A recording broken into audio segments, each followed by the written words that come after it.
All right, let's talk spoon rings. We're going to go beyond just picking out a piece of jewelry and dive into how to find the one that feels like it was literally made for you, like a part of your story you can wear. You know, our source material has this line that I think just absolutely nails it.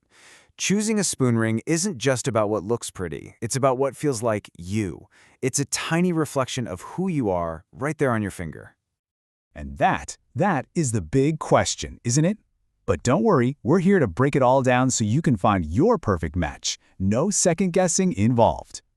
To figure this out, you don't need some long, complicated quiz. Nope, it really all boils down to two simple choices that are going to guide you through everything else. That's it. Seriously. First, how substantial do you want it to feel on your finger? That's all about the bandwidth. And second, how much of a statement do you want it to look like? That's your pattern density. If you can get these two things right, you are golden. So, keeping those two choices in mind, the feel and the look, let's meet the four main characters in our little spoon ring story. Each one has its own totally distinct personality. The thin band, that's your effortless, everyday go-to. The wide band is basically saying, yes, I absolutely meant to wear this. The wrap style is for the creative, free spirit type, and the pattern-heavy one, well, that just screams, I have a fascinating backstory. Okay, now we're getting to the really fun part. The source material calls this your style volume. It's a way to think about how much noise you want your ring to make. And it's not just quiet or loud. There are levels to this. First up, you've got the whisper. This is for all you minimalists out there. Think a super thin band, maybe with little to no pattern. It's clean, it's subtle, and adds just a little something without ever yelling for attention. Next level, the conversation starter. This is that perfect sweet spot. It's a ring with just enough detail and presence to get noticed, maybe draw a compliment, but it's not going to take over your whole look. It plays well with others, you know? And finally, we have the main character. Oh yeah, this ring isn't just part of the outfit, it is the outfit. We're talking a wide band absolutely loaded with vintage, intricate details. You build your look around this ring. It's confident, it's bold, and it's totally you. Now, let's switch gears and talk about something that is so crucial, but so easy to forget: comfort. I mean, a beautiful ring that you can't stand to wear is just, well, it's just a tiny, frustrating sculpture, right? A great ring should feel just as good as it looks. You know, comfort is way more than just the size. A wide band feels really supportive, but it's also going to feel a little snugger. A thin band can feel like it's barely there. But the real enemy of comfort, a sharp edge. If it snags on your clothes, trust me, it's going to snag on your last nerve. So here's a brilliant little mental test from the source. They call it the hoodie test. Just imagine pulling a sleeve over the ring or putting on a glove. Does any part of it catch in your mind?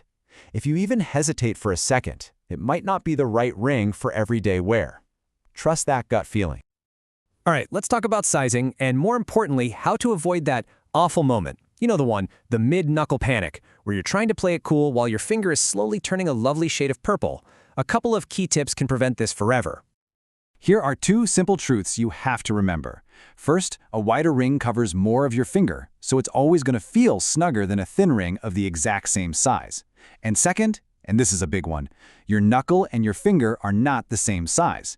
The ring has to get over that hurdle comfortably. So to get it right, here's the plan. Measure your finger at the end of the day. That's when your hands are naturally a little bit swollen, so you get the most accurate real-world measurement. And if you find yourself stuck between two sizes, don't worry, there's a really simple rule to follow. For a wide band, always lean up to the next size. That little bit of extra room will make all the difference in comfort. For a thin band, you're usually totally fine staying closer to your true size. Simple, right? No more panic. Okay, so you've figured out your style, you've nailed the comfort and the fit. Now for the really fun part. How do you actually wear it? Or, maybe even trickier, how do you give one as a gift without all the guesswork? The source gives us some fantastic, easy-to-follow formulas. For a minimal look, just pair a thin band with neutral nails and maybe one other simple piece of jewelry. For a balanced vibe, let a medium ring play off a cozy, textured sweater. And if you're going bold with a wide ring, let it be the star and keep the rest of your outfit simple. And when it comes to gifting, please don't stress about getting the size absolutely perfect. Just aim for a safe ballpark that can fit on at least one finger. And hey, as the source so perfectly puts it, if it doesn't fit them, well, now you have a new ring. Oh, what a tragic outcome, I know. Whew, we've covered a lot. So before you head out, let's just bring everything together with a quick recap. A final checklist to make sure you're totally ready. Think of this table as your ultimate cheat sheet. It lays out everything we've talked about. You can see right away how a thin band is the easiest to gift, while a wide one needs a little more thought on the sizing. It's the perfect reference for making that final call. And here they are, the last questions to ask yourself. Is it for everyday wear, or is it a statement piece? Minimalist or pattern heavy? Will it snag on your favorite sweater? And if you're between sizes, what's the rule again? Answering these 5 things will lead you right to the perfect ring, for you or for someone else. Because at the end of the day, that's what this is all about. It's not just about finding a ring. It's about finding a little piece of art that tells a little piece of your unique story. So which one will you choose?